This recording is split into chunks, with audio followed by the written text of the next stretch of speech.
Hello everyone, welcome back to smart study point. अगर आप banking sector में government job की प्रिपरेशन कर रहे हैं, स्पेशली आईबीपीएस, सीएससी का वेट कर रहे थे, तो आपके लिए एक बहुत ही इंपॉर्टेंट अपडेट है यहाँ पे। आईबीपीएस क्लर्क यानी कि सीएससी 2026 की लास्ट डेट एक्सटेंड कर दी गई है। जी हाँ, पहले एप्लीकेशन की लास्ट डेट 21 अगस्त 2026 थी, लेकिन आईबीपीएस ने अब कैंडिडेट्स को एडिशनल टाइम दिया है और न्यू लास्ट डेट 28 अगस्त 2026। और इस रिक्रूटमेंट के थ्रू टोटल 11,403 वैकेंसीज पर कैंडिडेट्स का सिलेक्शन किया जाएगा। तो अगर आपने अभी तक फॉर्म फिल नहीं करा है तो don't worry, you still have a chance.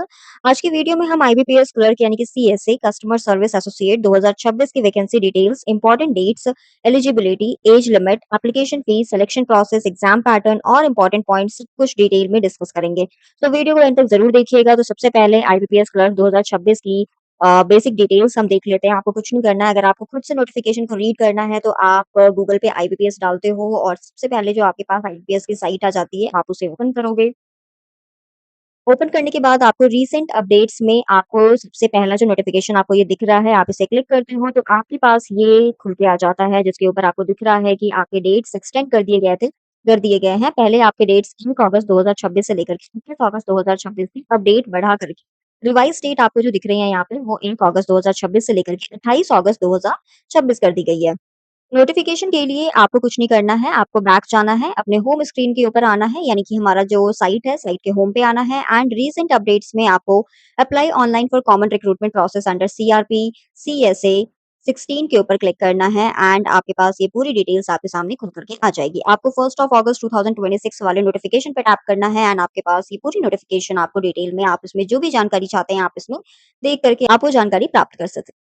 तो ये रहा हमारा पूरा नोटिफिकेशन। आप यहाँ पे देख सकते हो that common recruitment process CRP for recruitment of customer service associate CSA, जिसको हम पहले क्लर्क कहा करते थे।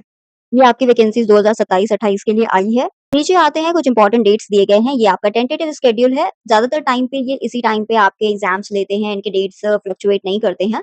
बट हाँ, कुछ चांसेस ऐसे हो सकते हैं, there is always a probability कि आपके 5 टू 10% का चांस रहता है कि आपके ये चेंज हो सकते हैं। बट वैसे आपके जितने भी बैंकिंग पेपर होते हैं वो अपने टाइम से ही होते हैं कंडक्ट।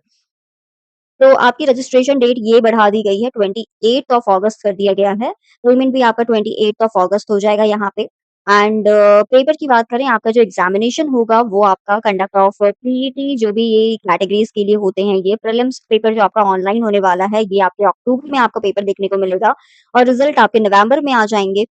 आपका मेंस का जो आपका कॉल लेटर होगा वो नवंबर में होगा आएगा और आपका जो मेंस का पेपर होगा वो कंडक्ट होगा आपका दिसंबर में, और प्रोविजनल अलॉटमेंट, आपके जो फाइनल अलॉटमेंट होते हैं वो मार्च अप्रैल तक कर सकते हैं। फिर ये आपका इंडेक्स है। उसके बाद इसमें आपकी जो भी जानकारी आपको चाहिए वो आप इसको फॉलो कर सकते हो। आप उस पेज नंबर पे जाकर के उस चीज़ की जानकारी ले सकते हो। तो सबसे पहले तो रिक्रूटमेंट का बेसिक ओवरव्यू समझ लेते हैं। आईबीपीएस क्लर्क रिक्रूटमेंट को अब ऑफिशियली सीएसए यानी कि कस्टमर सर्विस एसोसिएट के नाम से जाना जाता है। और इसकी कंडक्टिंग बॉडी जो है वो आईबीपीएस है, यानी कि institute of banking personal selection. और इस रिक्रूटमेंट के through participating public sector banks में सीएसए यानी कि क्लर्क के पोस्ट पर रिक्रूटमेंट होती है। टोटल वैकेंसीज मैंने आपको शुरू में ही बता दिया था, 11,403 पोस्ट के ऊपर आपकी वैकेंसीज आई हुई हैं। ये recruitment participating public sector banks के अंदर कंडक्ट की जा रही है। एक इंपॉर्टेंट पॉइंट यहाँ पे ये है कि आईबीपीएस नोटिफिकेशन में वैकेंसीज आपकी इंडिकेटिव नेचर की होती है और actual provisional allotment participating banks की रिपोर्टेड वैकेंसीज के अकॉर्डिंग होती है। तो इसलिए कैंडिडेट्स को वैकेंसीज को फाइनल अपॉइंटमेंट गारंटी की तरह नहीं देखना चाहिए इसे। इसमें आपके कुछ चेंजेस हो सकते हैं वैकेंसीज के ऊपर, आपके बढ़ सकते हैं, कम भी हो सकते हैं, राइट? ये इंडिकेटिव होते हैं। और अगर हम एजुकेशनल क्वालिफिकेशन की बात करें तो इसमें आपकी ग्रेजुएशन कंप्लीट रिक्वायर्ड है, यानी कि आप BA, BCom, BSc, BBA, BTech किसी भी स्ट्रीम से आपने ग्रेजुएशन किया हुआ है, तो आप इसके लिए एलिजिबल हो जाते हो। ये यहाँ पे आपके पार्टिसिपेटिंग बैंक्स के सारे नाम दिए गए हैं। यहाँ पे आपको एक बता दिया गया है कि इनमें कौन-कौन से बैंक्स हमारे वैकेंसीज़ निकाली हैं, किनमें-किनमें सीएसए की रिक्वायरमेंट है, यानी कि आपका सिलेक्शन हो जाता है, तो आप कौन से बैंक्स में आप काम कर सकते हो, आप इनमें से कौन से बैंक्स में आप जाओगे, राइट? तो हमारा बैंक ऑफ बड़ौदा है, बैंक ऑफ इंडिया है, बैंक ऑफ महाराष्ट्र है, कैनरा बैंक है, central bank of India, Indian bank, Indian overseas bank, Punjab national bank, Punjab and Sindh bank, UCO bank and last one is union bank of India. ये हमारे कुछ banks के नाम हैं जो कि इसमें पार्टिसिपेट कर रहे हैं, जिन्होंने वैकेंसीज़ को निकाला है। अगर हम बेसिक पे की बात करें, पे स्केल की बात करें, तो ये हमारा बेसिक अमाउंट है। तो ये हमारा पूरा पे स्केल रहेगा, आप इसको देख सकते हो। उसके बाद ये जो हमारा रिक्रूटमेंट होने वाला है, ये हम सबको पता है, क्लेरिकल कैडर के लिए हो रहा है पब्लिक सेक्टर बैंक्स में। और स्टेट और यूटी वाइज़ बेसिस पे होगा। आप इसी के नीचे आप देखोगे इसमें कितने स्टेट्स हैं और कौन-कौन से स्टेट्स में कितनी वैकेंसीज़ हैं, वो आप नीचे आराम से आप देख सकते हो। आप क्योंकि जब एप्लीकेशन फॉर्म आप फिल कर रहे होगे तो वहाँ पे आपसे पूछा जाएगा कि आप कौन से स्टेट या कौन से यूटी से आप फिल करना चाह रहे हो, आप कहाँ पे आप जॉब करना चाहते हो, तो वो आपसे पूछा जाएगा, राइट? और साथ ही में पार्टिसिपेटिंग बैंक्स भी आप ध्यान से देख लेना कि आप जब एप्लीकेशन फॉर्म फिल करते हो तो आपको अपना प्रेफ़रेंस डालना होता है कि आप कौन से ऑर्डर में आप बैंक्स को सिलेक्ट कर रहे हो। तो ये सारी चीज़ें आप देख कर के जाओगे। एलिजिबिलिटी क्राइटेरिया में सबसे पहले अगर हम नेशनैलिटी की बात करें, यानी कि सिटीज़नशिप की बात करें, तो आप इंडिया के सिटीज़न होने चाहिए और ये कुछ आपके फर्दर सब्जेक्ट्स हैं, आप ये देख लेना। नेक्स्ट हमारे पास ऐज है, ऐज आपकी मिनिमम 20 इयर्स होनी चाहिए एंड मैक्सिमम 28 इयर्स होनी चाहिए और याद रखेंगे रिज़र्वेशन रिज़र्व कैटेगरीज़ के लिए यहाँ पे आपको कुछ रिलैक्सेशन देखने को मिलेगा। और ये कट ऑफ डेट्स आप ध्यान से देख कर के जाना, नॉट लेटर यानी कि 2006 के बाद के जितने भी बॉन्ड है ना, वो इसमें एलिजिबल नहीं हो सकते हैं और 1998 से पहले के एलिजिबल नहीं है, अगर आप यूआर में फ़ॉल करते हो तो। बाकी अगर आप रिलैक्सेशन ले रहे हो, आप किसी रिज़र्व कैटेगरी से आ रहे हो, तो आप इसमें रिलैक्सेशन ले सकते हो। एससी-एसटी के लिए 5 साल है, OBC creamy non creamy layer के लिए 3 साल है, पीडब्ल्यूबीडी के लिए 10 साल का है और बाकी आप डीईएसएम के लिए आप देखोगे तो ये सारी फर्दर डिटेल्स आपको इसमें दी गई हैं। उसके बाद रिजर्वेशंस की बात की गई है for persons with benchmark disability अगर आप इसमें फॉल करते हो तो आप इससे ज़रूर देख कर के जाओगे। Next is our educational qualifications which is again important कि हमें जानना है कि कौन से कैंडिडेट्स एलिजिबल हैं हमारे इस फॉर्म फिल के लिए, तो आपकी एजुकेशन क्वालिफिकेशन क्या रहेगी? एजुकेशन क्वालिफिकेशन की अगर हम बात करें तो आपसे यहाँ पे डिग्री रिक्वायर्ड है, यानी कि ग्रेजुएशन की डिग्री रिक्वायर्ड है यहाँ पे। आप किसी भी डिसिप्लिन में आपने ग्रेजुएशन किया हुआ है, किसी भी रिकॉग्नाइज्ड यूनिवर्सिटी से, तो आप यहाँ पे एलिजिबल हो जाते हो। कैंडिडेट के पास लेकिन मार्कशीट होनी चाहिए, वैलिड मार्कशीट, डिग्री सर्टिफिकेट्स और वो जिस दिन रजिस्टर कर रहा है वो उस टाइम पे वो ग्रेजुएट होना चाहिए, तो आप वो इसमें फिल कर सकते हो फॉर्म को, राइट?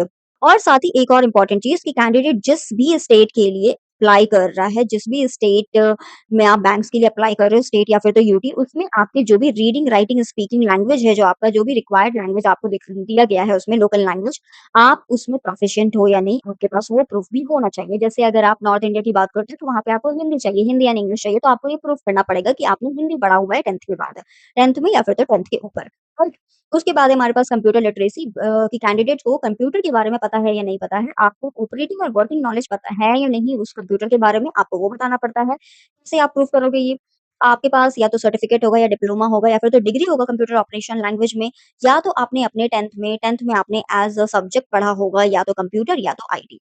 इसी के अलावा एक और चीज़ यहाँ पे इन लोगों ने मेंशन किया है कि अगर आपकी परसेंटेज 59.99 है तो आप यही मेंशन करोगे और इसको 60% से कम ही ये ट्रीट करेंगे। आप इसको राउंड ऑफ करके 60 नहीं बोल सकते हो, राइट? ये गलत हो जाएगा। अगर आपकी परसेंटेज 59.99 बन रहा है तो आप 59.99 ही लिखोगे।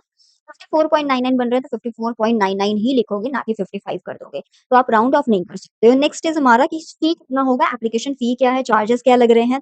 तो अगर आप रिज़र्व कैटेगरी से आ रहे हो, एससी, एसटी, पीडब्ल्यूबीडी, ईएसएम या फिर तो डीईएसएम कैंडिडेट्स हो, तो आपके लिए 175 रुपीज़ आपका एप्लीकेशन फी होगा इंक्लूसिव ऑफ जीएसटी। इसके अंदर आपका जीएसटी इंक्लूसिव है, यानी कि एडिशनल आपको कुछ और पे नहीं करना है।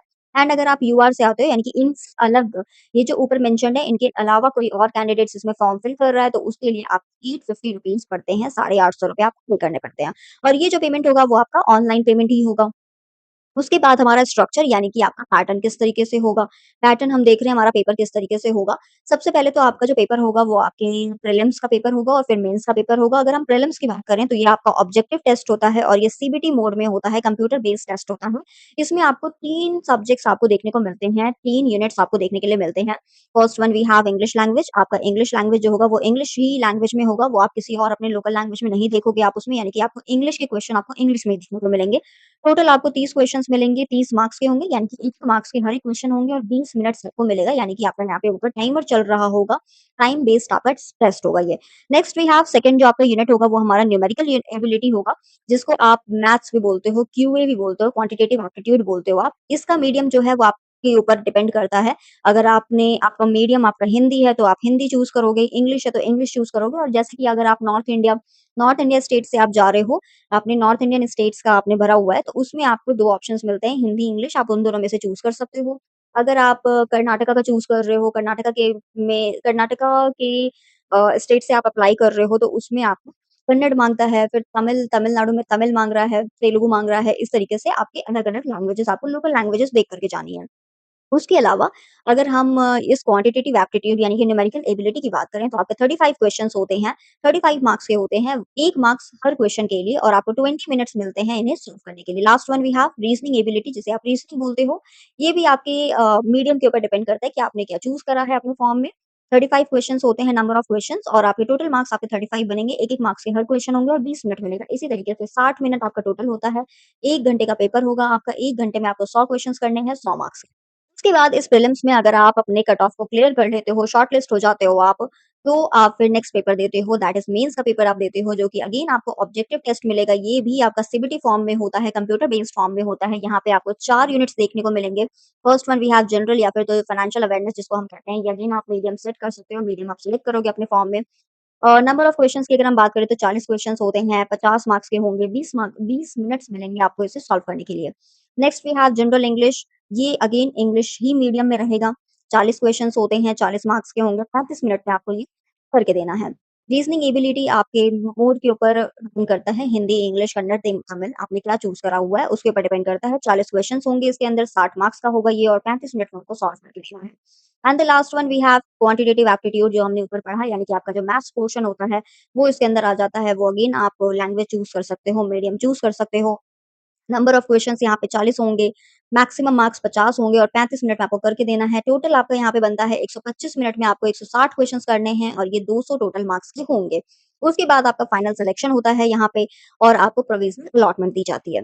नीचे दिए गए हैं ये जो अभी ऊपर हमने बात करा है, ये जो अभी हमने ऊपर बात करा मीडियम ऑफ एग्ज़ामिनेशन की, कि आप जिस स्टेट से आप फॉर्म फिल कर रहे हो, जिस भी स्टेट या यूटी से आप फॉर्म फिल कर रहे हो, उस स्टेट में आपके कौन-सी लोकल लैंग्वेज है और आपको कौन-सी आनी चाहिए, यानी कि आपके टेस्ट कौन-कौन सी लैंग्वेज में अवेलेबल होंगे आपके पास।